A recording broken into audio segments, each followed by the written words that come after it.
everyone. Welcome back to BVarsity Nightly. I'm your host, Trevor Horn.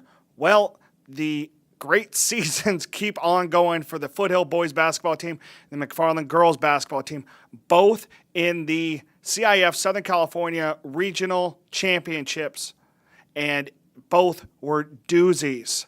Foothill hosted number 2 Southwest out of San Diego at North because they needed the bigger gym in town to get all the people that wanted to watch this game into one building, and then McFarland at home against number 6 Palisades in the D3 Girls SoCal Finals. Let's go to the highlights. Well, there's Squid Turner, Eli Seals, and the rest of the Trojans getting ready for this one. Number 1 seeded Trojans have won the first 3 rounds by 15 points or more in the SoCal Regional Playoffs. Here tonight at North in front of a packed house, you can see it.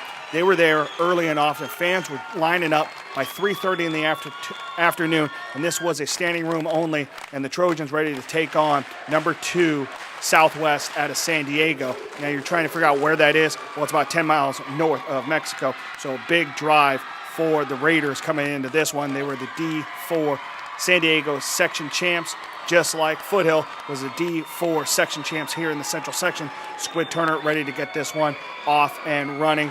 And it was Jaden Phillips, the sophomore, the nephew of Reggie Phillips, who was on the 88 state title team for Foothill, gets the first 2 points in this one. And then Turner, nice move here off the glass, and Foothill has a lead early here in the first quarter. Phillips one more time, takes it across half court, looks for it, drives in, nice look off the glass. Squid one more time will get the ball here. Nice look, fakes the 3, goes up, nice floater. And then Turner one more time here with the ball, stops, pops, drops the 3, and it's a 20-16 Trojans lead after 1. And let me tell you, Diego Edwards for Southwest, great basketball player. Here, 2 of his game-high 23 points, but Phillips one more time. Great game, fantastic last 2 games for the sophomore. Here hits a 3, and then we hear in the waning moments of the first half, Phillips has the ball from Cesar Valdez, and there's Eli Seals. Nice kiss off the glass, and it's a 39-28 lead for the Trojans at the half. So a double-digit lead, and Wes Davis and his crew are inching closer to that state championship game in Sacramento come Friday at noon. The winner here plays Mount Shasta, the NorCal champs. Nice look from Turner into Warren Stingley. And then Phillips with the ball one more time. Team high, 17 with the roll. 61-49, starting to really feel it. And then why not? Sean Davis, the sophomore, hits the 3. That gets the crowd on its feet, including his stepdad, Greg McCall, CSUB women's coach. Phillips one more time off the glass, and it's time to celebrate, ladies and gentlemen.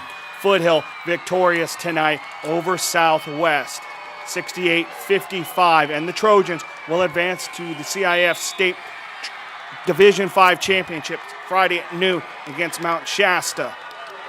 And McFarland is at home tonight against Palisades, and the number 1 seeded Cougars. They were down early in this one. They were down 25-17 after 1, and then Palisades, the Dolphins, led 45-31 at the half. The Cougars looking for anything they can. There's Kathy Rodriguez for look inside, but this one was all Dolphins in the first half. But the Cougars rallied back, cut the lead to 56-52 after 3, and then at the 6:07 mark in the fourth quarter, tied the game at 56-56. Then in the waning seconds, the Cougars have the ball inside. Nelly Diaz will finally get the ball, put it in. 68-66 victory for the Cougars as time expires, and McFarland will head to the state championships for the first time in school history, and they will play Oakland in the D5 state championship game at 2 p.m. on Friday at the Golden One Center. Wow, ladies and gentlemen, congratulations to Foothill and McFarland. Those 2 teams become the first Kern County teams to play in the same year at the state championships ever. We've had 4 state finalists. The Rosamond girls lost in D5 in 1990. The Wasco girls lost in D4 in 1989. And then we had 2 state champs, Foothill, like I said, in 1988, D2 champs, and then East won the D2 title in 1994 on the boys' side. So after only 4 teams in nearly 40 years of state championships, we now have 2 Friday afternoon, back-to-back games at the Gold One Center in Sacramento. Foothill taking on Mount Shasta at noon in the boys D5 state championships. Then at 2 o'clock on Friday, the very next game, McFarland in the D3 girls state championship game against Oakland, the NorCal champs. We will have all those highlights and stories leading up to those 2 state championships the rest of the week. For BVarsity Nightly, I'm Trevor Horn. You guys have a great night. Bye-bye.